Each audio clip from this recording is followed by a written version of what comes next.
ഇന്നു നാം കേൾക്കുവാൻ പോകുന്ന തിരുവചനം ലൂക്കോസ് എഴുതിയ സുവിശേഷം 15-ാം അധ്യായം 1 മുതൽ 32 വരെയുള്ള വചനങ്ങൾ.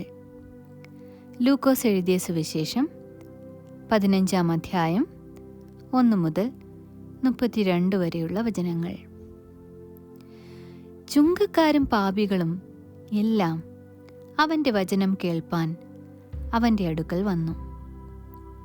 ഇവൻ പാപികളെ കൈക്കൊണ്ട് അവരോടുകൂടി ഭക്ഷിക്കുന്നു എന്ന് പരീശന്മാരും ശാസ്ത്രിമാരും പറഞ്ഞു പിറുപിറുത്തു. അവരോട് അവൻ ഈ ഉപമ പറഞ്ഞു: നിങ്ങളിൽ ഒരാൾക്ക് 100 ആട് ഉണ്ടെന്നിരിക്കട്ടെ. അതിൽ 1 കാണാതെ പോയാൽ അവൻ 99 മരുഭൂമിയിൽ വിട്ടിട്ട് ആ കാണാതെ പോയതിനെ കണ്ടെത്തും വരെ നോക്കി നടക്കാതിരിക്കുമോ?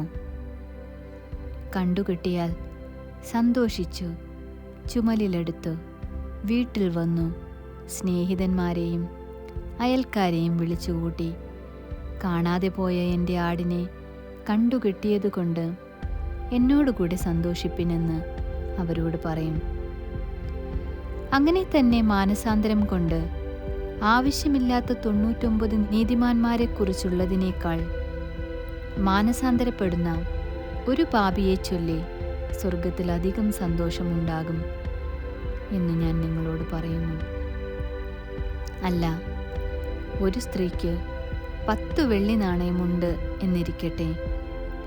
അതിൽ 1 കാണാതെ പോയാൽ അവൾ വിളക്കു കത്തിച്ച് വീടടിച്ചു വാരി അത് കണ്ടുകിട്ടും വരെ സൂക്ഷ്മതയോടെ അന്വേഷിക്കാതിരിക്കുമോ?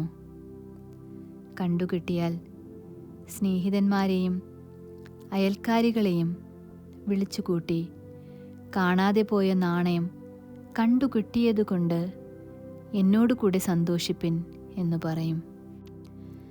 അങ്ങനെ തന്നെ മാനസാന്തരപ്പെടുന്ന ഒരു പാപിയെക്കുറിച്ച് ദൈവദൂതന്മാരുടെ മധ്യേ സന്തോഷമുണ്ടാകും എന്നു ഞാൻ നിങ്ങളോട് പറയുന്നു.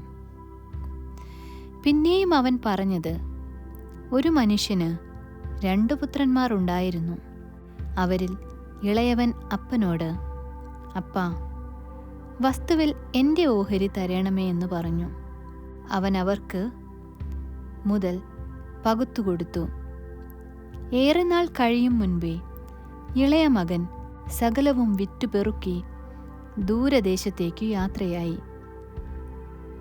അവിടെ ദുർനടപ്പുകാരനായി ജീവിച്ചു.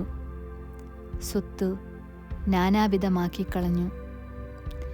എല്ലാം ചിലവഴിച്ച ശേഷം ആ ദേശത്ത് കഠിനക്ഷാമമുണ്ടായിട്ട് അവൻ ബുദ്ധിമുട്ടിലായി. അവൻ ആ ദേശത്തിലെ പൗരന്മാരിൽ ഒരുത്തനെ ചെന്ന് ആശ്രയിച്ചു. അവൻ അവനെ തൻ്റെ വയലിൽ പന്നികളെ മേയ്ക്കുവാൻ അയച്ചു. പന്നി തിന്നുന്ന തവിടുകൊണ്ട് വയറു നിറപ്പാൻ അവൻ ആഗ്രഹിച്ചു എങ്കിലും ആരും അവന് കൊടുത്തില്ല. അപ്പോൾ സുബോധം വന്നിട്ട് അവൻ, എൻ്റെ അപ്പൻ്റെ എത്ര കൂലിക്കാർ ഭക്ഷണം കഴിച്ചു ശേഷിപ്പിക്കുന്നു, ഞാനോ വിശപ്പ് കൊണ്ട് നശിച്ചു പോകുന്നു. ഞാൻ എഴുന്നേറ്റ് അപ്പൻ്റെ അടുക്കൽ ചെന്ന് അവനോട്, അപ്പാ, ഞാൻ സ്വർഗത്തോടും നിന്നോടും പാപം ചെയ്തിരിക്കുന്നു. ഇനി നിന്റെ മകൻ എന്ന പേരിന് ഞാൻ യോഗ്യനല്ല. നിന്റെ കൂലിക്കാരിൽ ഒരുത്തനെപ്പോലെ എന്നെ ആക്കേണമേ എന്ന് പറയും എന്ന് പറഞ്ഞു. അങ്ങനെ അവൻ എഴുന്നേറ്റ് അപ്പൻ്റെ അടുക്കൽ പോയി. ദൂരത്തുനിന്നു തന്നെ അപ്പൻ അവനെ കണ്ട് മനസ്സലിഞ്ഞ് ഓടിച്ചെന്ന് അവൻ്റെ കഴുത്ത് കെട്ടിപ്പിടിച്ച് അവനെ ചുംബിച്ചു. മകൻ അവനോട്, അപ്പാ, ഞാൻ സ്വർഗത്തോടും നിന്നോടും പാപം ചെയ്തിരിക്കുന്നു. ഇനി നിന്റെ മകനെന്ന് വിളിക്കപ്പെടുവാൻ യോഗ്യനല്ല എന്ന് പറഞ്ഞു. അപ്പൻ തൻ്റെ ദാസന്മാരോട്, വേഗം മേൽത്തരമായ അങ്കി കൊണ്ടുവന്ന് ഇവനെ ധരിപ്പിക്കുവിൻ, ഇവൻ്റെ കൈവിരലിൽ മോതിരവും കാലിനു ചെരുപ്പുമിടുവിൻ. തടിപ്പിച്ച കാളക്കുട്ടിയെ കൊണ്ടുവന്ന് അറുപ്പിൻ. നാം തിന്ന് ആനന്ദിക്കാം. ഈ എൻ്റെ മകൻ മരിച്ചവനായിരുന്നു, വീണ്ടും ജീവിച്ചു. കാണാതെ പോയിരുന്നു, കണ്ടുകിട്ടിയിരിക്കുന്നു എന്ന് പറഞ്ഞു. അങ്ങനെ അവർ ആനന്ദിച്ചു തുടങ്ങി. അവൻ്റെ മൂത്ത മകൻ വയലിലായിരുന്നു. അവൻ വന്ന് വീടിനോടടുത്തപ്പോൾ വാദ്യവും നൃത്തഘോഷവും കേട്ട് ബാല്യക്കാരിൽ ഒരുത്തനെ വിളിച്ച് ഇതെന്ത് എന്ന് ചോദിച്ചു. അവൻ അവനോട്, നിന്റെ സഹോദരൻ വന്നു, നിന്റെ അപ്പൻ അവനെ സൗഖ്യത്തോടെ കിട്ടിയതുകൊണ്ട് തടിപ്പിച്ച കാളക്കുട്ടിയെ അറുത്തു എന്ന് പറഞ്ഞു.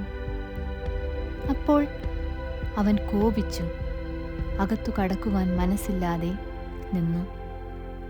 അപ്പൻ പുറത്തു വന്ന് അവനോട് അപേക്ഷിച്ചു. അവൻ അവനോട്, ഇത്ര കാലമായി ഞാൻ നിന്നെ സേവിക്കുന്നു, നിന്റെ കൽപ്പന ഒരിക്കലും ലംഘിച്ചിട്ടില്ല. എന്നാൽ എൻ്റെ ചങ്ങാതികളുമായി ആനന്ദിക്കേണ്ടതിന് നീ ഒരിക്കലും എനിക്ക് ഒരാട്ടിൻകുട്ടിയെ തന്നിട്ടില്ല. വേശ്യമാരോടു കൂടി നിന്റെ മുതൽ ദൂർത്തടിച്ച ഈ നിന്റെ മകൻ വന്നയുടനെ തടിപ്പിച്ച കാളക്കുട്ടിയെ അവനു വേണ്ടി അറുത്തുവല്ലോ എന്നുത്തരം പറഞ്ഞു.